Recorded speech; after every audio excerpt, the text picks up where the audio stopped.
BJP শূন্য করে দিতে চাইছে। ওরা দাবাজি বন্ধ করো, বন্ধ করো, বন্ধ করো। আইনি চলেন চণ্ডীতলা, হায় হায় হায় হায় হায়। আইনি চণ্ডীতলা, হায় হায় হায় হায়। গতকাল অভিষেকের পর আজ আক্রান্ত কল্যাণ চণ্ডীতলা থানায় তৃণমূল নেতাকর্মীদের গ্রেফতারি নিয়ে ডেপুটেশন জমা দিতে যাচ্ছিলেন কল্যাণ বন্দ্যোপাধ্যায়। ঠিক চণ্ডীতলা থানা ঢোকার মুখে কল্যাণকে উদ্দেশ্য করে চোর চোর স্লোগান দেওয়া হয়, কালো পতাকা দেখা হয়। সেখান থেকেই তার অভিযোগ একদল লোক তার পেছন থেকে চড়চাপটা মারতে থাকে তাকে এবং ঢিলও ছোড়া হয়, এমনটাই অভিযোগ করছেন কল্যাণ বন্দ্যোপাধ্যায়। সেই ঢিল তার মাথায় লেগে গুরুতর আহত হন তিনি, সেইখানেই তিনি বসে পড়েন, তার মাথায় জল দেওয়া হয়। এই মুহূর্তে কল্যাণ বন্দ্যোপাধ্যায় সহ আরো দুই তৃণমূলের কর্মী, কৌশিক শীল সহ আরো এক কর্মী কিন্তু সেখানে আহত হয়েছেন। তাদের স্থানীয় একটি হাসপাতালে চিকিৎসা করা হচ্ছে। পরিস্থিতি এখন কোন দিকে যায় সেটাই এখন দেখার। কার্যত তৃণমূল বিজেপি সংঘর্ষে চণ্ডীতলা এলাকায় ইতিমধ্যে শ্রীরামপুরের সাংসদ কল্যাণ বন্দ্যোপাধ্যায় তিনি আহত হয়েছেন, কর্মীরা আহত হয়েছেন। ঘটনাস্থলে বিশাল পুলিশ বাহিনী মোতায়েন করা হয়। চরম উত্তেজনা সেই এলাকায়। বিজেপির দর্শন গেরুয়া ফেটটি বেঁধে আমাদের আগেকে সব কর্মীদের মারধর করছিল, আর এখনো আমাকে পর্যন্ত ছাড়েনি। কৌশিকের মুখ ফাটিয়ে দিয়েছে। একটু আগে আমি যখন হেঁটে হেঁটে আসছিলাম তখন একজন ভদ্রমহিলা, তিনি মোটর সাইকেল করে যাচ্ছিলেন, তার পিছনে বোধহয় স্বামী ছিল। রাস্তায় নেমে আমাকে বললো, দাদা আমাদের প্রচন্ড মেরেছে বিজেপির লোকজন। সারা পশ্চিম বাংলায় যেভাবে বিজেপি যেভাবে আমাদের উপরে অত্যাচার করছে, বিজেপি শূন্য করে দিতে চাইছে। ওরা সিপিএম কে এবং পশ্চিমবাংলায় কংগ্রেসকে অক্সিজেন দিতে চাইছে।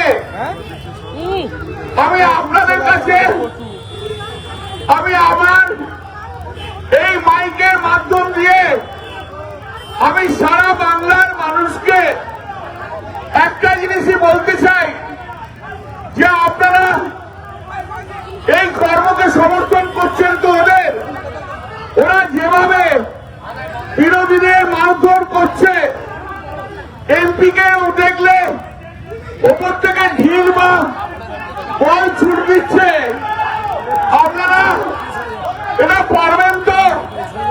আপনারা কি বাংলার এই পরিবর্তন আনতে চেয়েছিলেন? আমরা কি বাংলার, আমি মানুষের কাছে আবেদন জানাই, পশ্চিম বাংলার মানুষের কাছে আবেদন জানাই, যে 70 বছর বয়সে রাজনীতি করতে এসো, আমি দীর্ঘদিন ধরে রাজনীতি করছি। আমি সিপিএম এর বিরুদ্ধেও আন্দোলন করেছি। সিপিএম অনেক অন্যায় কাজ করেছে, কিন্তু সিপিএম কোনোদিন আমার শরীরে আঘাত করেনি। এই প্রথম পশ্চিম বাংলার মাটিতে আমরা এইভাবে আঘাতপ্রাপ্ত হলাম। জনরোষের নাম করে যা বলছে, এটা শ্রমিক ভট্টাচার্যের মস্তিষ্ক প্রসূত। জীবনে কোনোদিন সিপিএম এর বিরুদ্ধে আন্দোলন এরা করেনি। এরা এই জন্য আজকে বর্বরতার চূড়ান্ত জায়গায় গেছে। শুভেন্দু অধিকারী একটা খুনি মুখ্যমন্ত্রী, শুভেন্দু অধিকারী একটা অটোক্রেট মুখ্যমন্ত্রী।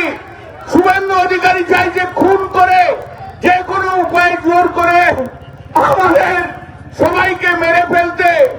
আমি বাংলার মানুষের কাছে আবেদন জানিয়ে যাই, বাংলার মানুষ আপনারা সচেতন হন।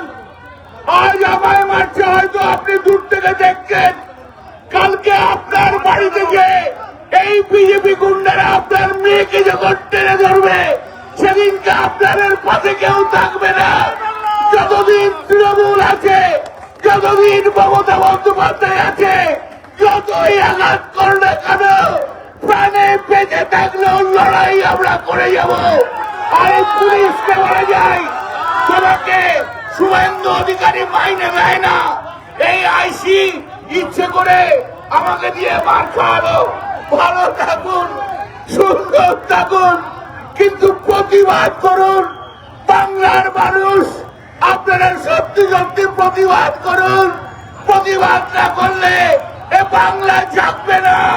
এ বাংলার স্বাধীনতা হরণ হয়ে গেছে।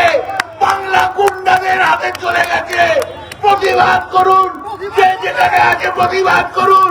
আর আমাদের দলের কিছু লোক আছে কবিতা লিখে এখানে বিজেপি চামচাগিরি করে, তাদেরকেও ছাড়বেন না, তাদের বিরুদ্ধেও প্রতিবাদ করুন। চণ্ডীতলা থেকে প্রীতম সাধুকার, বাংলা হান্ট। আরো ভালো ভালো খবর দেখতে সাবস্ক্রাইব করুন বাংলা হান্টের ইউটিউব চ্যানেল। বাংলা হান্টের আরো খবর দেখতে নজর রাখুন। বাংলা খবর মানেই বাংলা হান্ট।